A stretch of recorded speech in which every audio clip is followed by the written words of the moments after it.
Good morning students. So trigonometric functions में ही कल मैंने आपको ट्रिग्नोमेट्रिक इक्वेशंस के बारे में बताया था। सो ट्रिग्नोमेट्रिक इक्वेशंस जो आपको 1 2 3 आज मैं फिर से रिमाइंड करा दे रहा है। तो sin x equal to sin y या cos equal to cos y हो तो x equal to n pi plus minus 1 की पावर n इंटू y होता है। cos x equal to cos y या sec x equal to sec y तो x equal to 2n pi plus minus y जहाँ n belong to z में। यदि tan x equal to tan y या cot x equal to cot y तो x equal to n pi plus y यहाँ n belong to z में करता है। बस यही आपको तीनों ट्रिग्नोमेट्रिक इक्वेशंस मैंने कल भी बताई थी और आज भी मैंने रिमाइंड करवा दी। अब देखते हैं exercise. So question number first देखते हैं एक्सरसाइज 3.4 का। Question number first to fourth तक हमें find the principal and general solutions निकालने हैं। एक जो अभी जो मैंने आपको ट्रिग्नोमेट्रिक इक्वेशंस बताई थी वो सारे थे क्या जनरल सॉल्यूशन, और प्रिंसिपल सॉल्यूशंस क्या होते हैं वो भी मैं बता। 0 से 360 डिग्री मतलब 0 से 2 पाई के बीच जितनी बार ये एंगल्स जो x की वैल्यूज आएंगी वो सारी जो वैल्यूज होंगी 0 से 360 के बीच वो आपकी प्रिंसिपल वैल्यूज कहलाएंगी। और जनरल सॉल्यूशन जो मैंने आपको कल ट्रिग्नोमेट्रिक इक्वेशंस बताई थी। पहला क्वेश्चन आपको मैंने tan x इक्वल टू √3 तो √3 किसकी वैल्यू होती है tan की टेबल्स में देखिए tan 60 को क्या लिख सकते हैं आप tan π/3। मतलब x इक्वल टू ये क्या होगा आपका π/3। दूसरा सॉल्यूशंस क्या हो सकता है और देखिए यदि हम यही देखें तो tan जो √3 है क्योंकि √3 आपका किस में है फर्स्ट क्वाड्रेंट में प्लस होता है और थर्ड क्वाड्रेंट में प्लस होता है। तो थर्ड क्वाड्रेंट में प्लस होगा tan इसके लिए tan इसे हम राइट लिख कर सकते हैं pi plus π/3 equal to tan 4π/3। जब tan 4π/3 हो गया तो x इक्वल टू क्या हो जाएगा आपका 4π/3। ये थर्ड क्वाड्रेंट में ऑलवेज पॉजिटिव आएगा जाएगा, ये मैंने आपको पहले ही बता दिया था इसीलिए। ओके तो आपके दो सॉल्यूशंस आ गए, एक सॉल्यूशन ये और एक सॉल्यूशन ये आपके क्या हो गए प्रिंसिपल सॉल्यूशन। कौन से हो गए प्रिंसिपल, तो यहां लिखेंगे प्रिंसिपल सॉल्यूशन आर क्या हो जाएंगे π/3 एंड 4π/3। ओके अब देखते हैं general solution. General solutions is क्या हो जाएगा x equal to n pi plus π/3। ये आपका क्या होगा जनरल सॉल्यूशन। जो पहला एंगल्स निकल के आएगी कंडीशन वही रखनी हो जहाँ n बिलोंग टू किस में करेगा आपका z में। ये था आपका फर्स्ट क्वेश्चन। इसके बाद देखते हैं आपका एक क्वेश्चन और था अच्छा एक नेगेटिव वाला देख लेते हैं।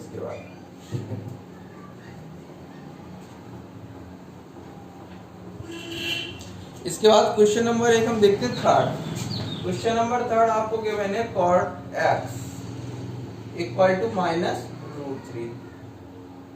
ओके अब सपोज करो माइनस मालूम नहीं है क्योंकि cot नेगेटिव सबसे पहले कहाँ होगा आपका सेकेंड क्वाड्रेंट है फिर फोर्थ क्वाड्रेंट में। ओके पहले हम इसे सॉल्व करते हैं तो माइनस ये cot की टेबल में √3 किसकी वैल्यू होती है तो ये आपकी होती है शायद 30 की वैल्यू। किसकी होती है 30 को हम क्या लिख सकते हैं π/6 क्योंकि यहाँ माइनस लिखा है तो माइनस को हम ये भी राइट कर सकते हैं cot पाई माइनस π/6 क्योंकि ये सेकेंड क्वाड्रेंट में था तो इसे राइट कर सकते हैं cot 5π/6। x इक्वल टू एक तो आपका आ गया 5π/6।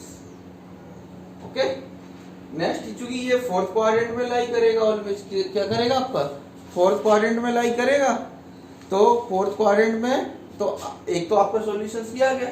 नेक्स्ट देखिए ये इसको हम ये भी राइट कर सकते थे cot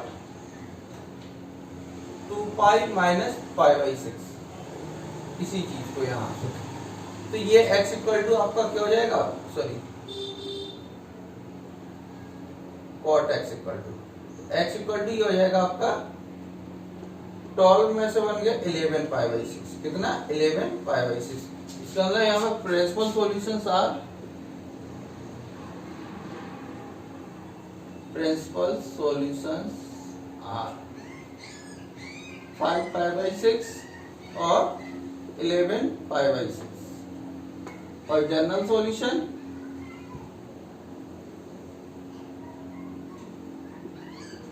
is x equal to, कि फिर से ये कॉट या tan में एक ही चीज होती तो n पाई प्लस आपको पहले एंगल कौन सा आया था 5 पाई बाई 6, तो 5 पाई बाई 6 यहाँ से और n बिलोंग टू z। ये आपका क्वेश्चन नंबर 3 हो गया। देखते हैं नेक्स्ट क्वेश्चन। क्वेश्चन नंबर इसके बाद देखते हैं next 5। Find the general solution. अब इस बार हमें प्रिंसिपल सॉल्यूशंस नहीं बताना, इस बार हमें क्या बताने हैं, ओनली जनरल सॉल्यूशन। तो हमें गिवन है क्वेश्चन नंबर 5 में cos 4x equal to cos 2x। तो हमें ऐसा नहीं है cos से cos एलिमिनेट हो जाए यहाँ पर और डायरेक्ट हम सॉल्यूशन, नहीं ऐसे करना है इसको। जस्ट देखिए सॉल्यूशन, इसका थोड़ा आना काट के सॉल्यूशन सॉल्यूशन, या तो यहाँ पे लिख के आएगा सॉल्व, तब आपको निकालना जनरल सॉल्यूशन, या इस टाइप से लिखा होता है। इसको हम ये राइट कर सकते हैं इक्वल टू 0। आप cos x plus cos x minus cos y की आइडेंटिटी लगा दें तो -2 sin 4x plus 2x y2 into sin 4x minus 2x y2 equal to 0। -2 को डिवाइड कर देंगे तो यहाँ बचेगा only sin 3x into sin x equal to 0। या तो हम लिख सकते हैं sin 3x इक्वल टू 0 या sin x इक्वल टू 0। क्योंकि ये वैल्यू किसकी होती है 0 में n पाई, ये भी किसकी होती है sin n पाई। इसका मतलब यहाँ पे 3x इक्वल टू कितना आ जाएगा n पाई और यहाँ पे x इक्वल टू कितना आ जाएगा n पाई। तो यहाँ से देखेंगे x इक्वल टू तो n पाई बाई 3, तो यहाँ पे लिख देंगे hence द जनरल सॉल्यूशन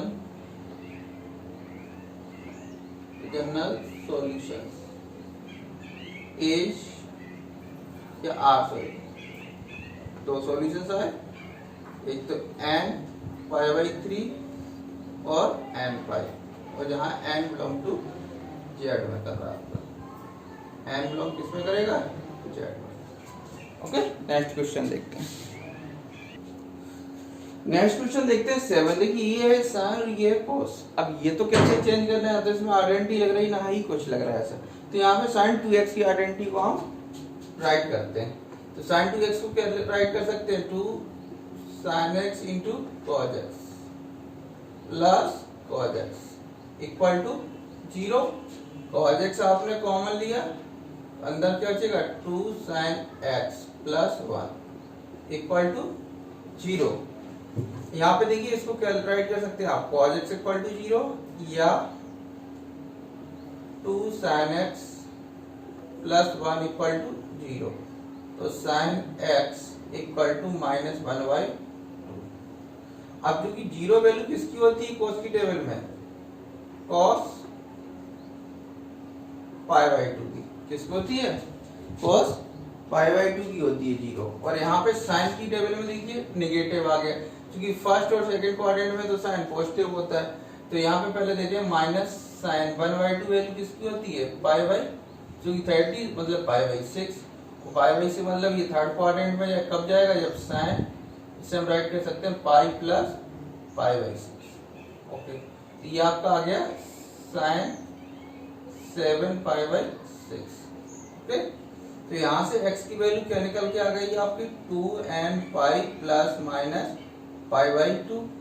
एक तो सॉल्यूशन ये निकल आया और यहाँ से सॉल्यूशन निकल के आ गया आपका ये x equal to n pi plus -1 की power n into 7 pi by 6, जहाँ n बिलोंग टू z। एक तो सॉल्यूशन आपका ये हो गया और एक सॉल्यूशन ये हो गया।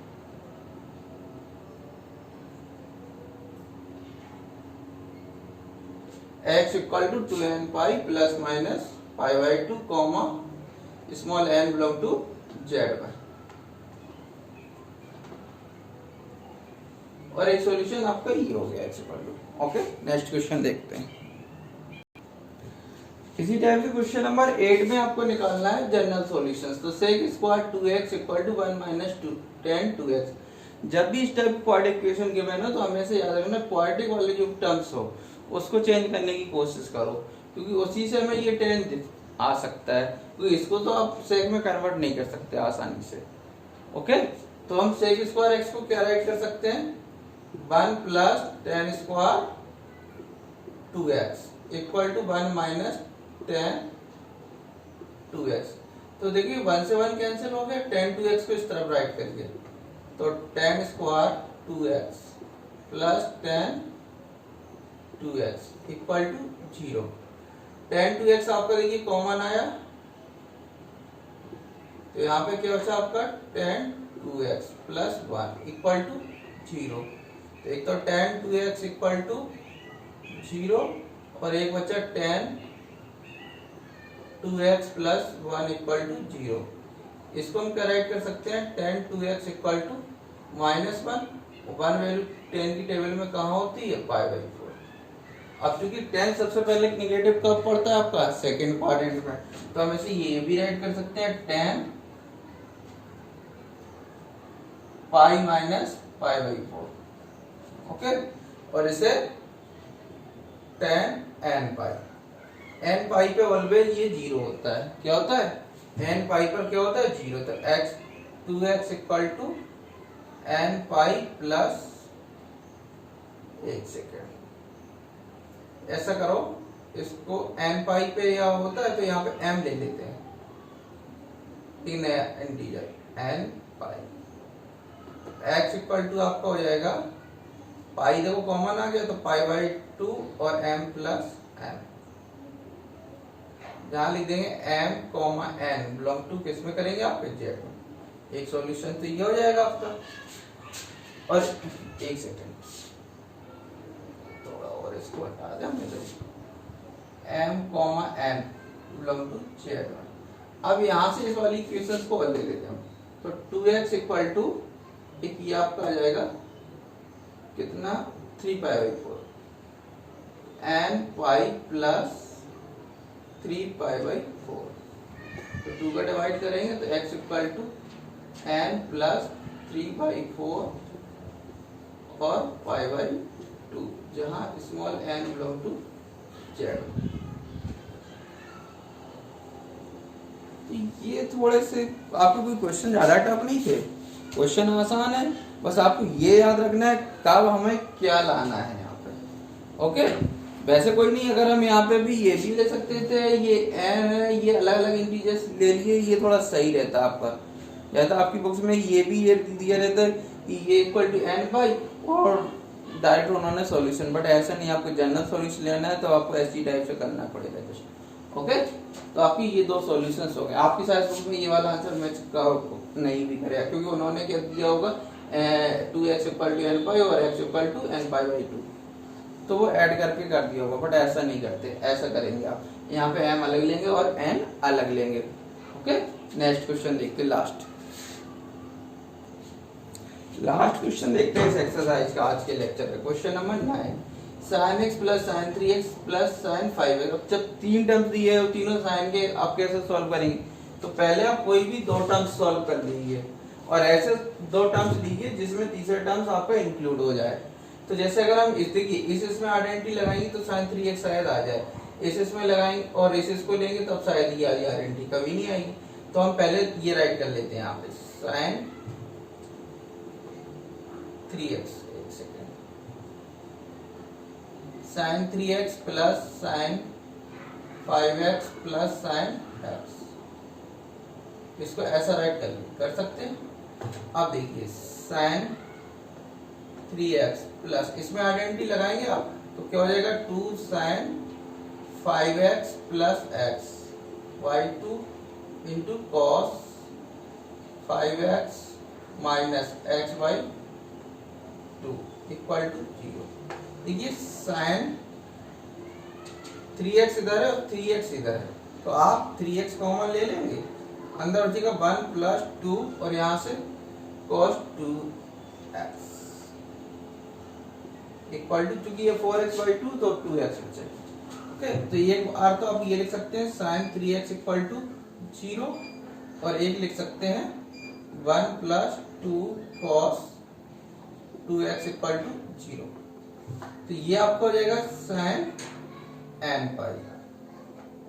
क्योंकि जब जनरल सॉल्यूशन लिखेंगे तो फिर से आप लिखेंगे 3x equal to m pi plus minus 1 की power m into n pi. तो x इक्वल टू ये आपका डिवाइड में चला जाएगा, तो m प्लस माइनस 1 की पावर m इंटू n और ऑल इंटू पाई बाई 3। अच्छे से लिखना है आपको, पाई बाई 3 इंटू में रहेगा ये पाई बाई 3, जहाँ m comma n belong to इसमें कर रहा है आपके z में। अब नेक्स्ट इक्वेशंस को इधर देख लेते हैं या इधर ले लेते हैं। 1 plus cos 2x equal to 0, तो 2 cos 2x equal to minus 1, तो cos 2x equal to minus 1/2। 1/2 value किसकी होती है कॉस की टेबल में, ये आपकी होती है 60 की, इसकी 60 को राइट कर सकते हैं पाई बाई 3, क्योंकि cos सबसे पहले नेगेटिव का होता है सेकंड क्वाड्रेंट में, तो इसे लिख सकते हैं पाई माइनस पाई बाई 3। तो ये आपका हो जाएगा cos 2 पाई बाई 3। ओके, यही होगा आपका, ज्यादा टफ नहीं है वैसे तो, आसान सा था सॉल्यूशन। ये एक सॉल्यूशन ये आ गया और एक सॉल्यूशन यहाँ से आया है आपका, तो इसको क्या राइट कर सकते हैं आप 2x equal to 2n pi plus minus 2 pi by 3। 2 पूरे में कैंसिल हो रहा, तो x equal to n pi plus minus pi by 3, जहां n बिलोंग टू z। एक सॉल्यूशन ये हो गया, एक सॉल्यूशन ये। ज्यादातर ये लोग इस टाइप से जब जीरो ले रहे हैं तो ये डायरेक्ट दे रहा है, ये ऐसा होगा नहीं, बट ये ऐसे आप लिखेंगे तो और अच्छा रहेगा क्वेश्चन का आंसर। ओके, तो आपकी ज्यादातर ये सारे क्वेश्चन इस एक्सरसाइज की, चूंकि ये इंपॉर्टेंट टॉपिक्स है आपका, ट्रिग्नोमेट्रिक इक्वेशंस आपके लिए इंपॉर्टेंट टॉपिक्स है, इसीलिए मैंने इसको ज्यादातर इसके ज्यादा से ज्यादा क्वेश्चन बताया। क्योंकि इसमें 9 ही क्वेश्चन थे, तो मैंने आपको उतने ज्यादा से क्वेश्चन बताने की कोशिश की। Okay, so thank you. Next video में हम मिसलेनियस एक्सरसाइज को देखते हैं।